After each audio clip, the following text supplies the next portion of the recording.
Braulio e o señor Francisco eran xastres. Os dous gobernaban a súa xastrería no mellor lugar da parroquia.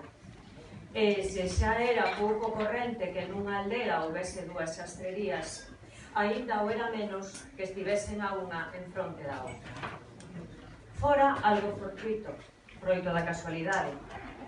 Os dous aprenderan o oficio na vila no taller de don Raimundo, famoso na contorna porque sei que aprendera as artes da costura en París.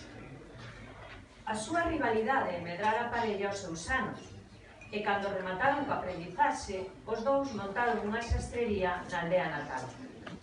Braulio arranxou un cuarto na casa que herdara dos pais, e Francisco alugoulle outro a unha viúva con 4 fillos que, casualmente, era veciña de Porta de Braulio.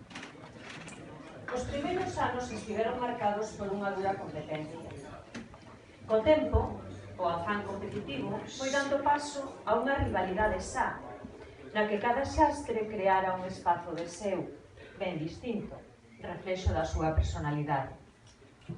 O taller do señor Braulio era un lugar silencioso e pulcro.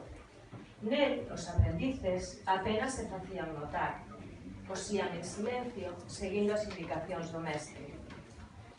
O taller do señor Francisco era un recuncho de vida, poboado de chantas e contos que acompañaban as longas xornadas de costura.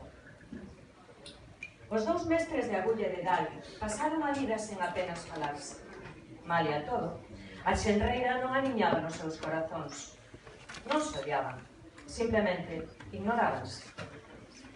Cando a enfermidade obrigou a pechar as portas, Francisco non volveu ser o mesmo.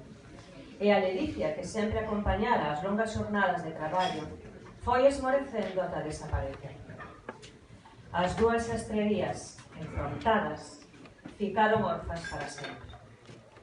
Hoxe, o tempo indolente e cruel converteunas en salas correntes presididas por unha enorme pantalla de televisión.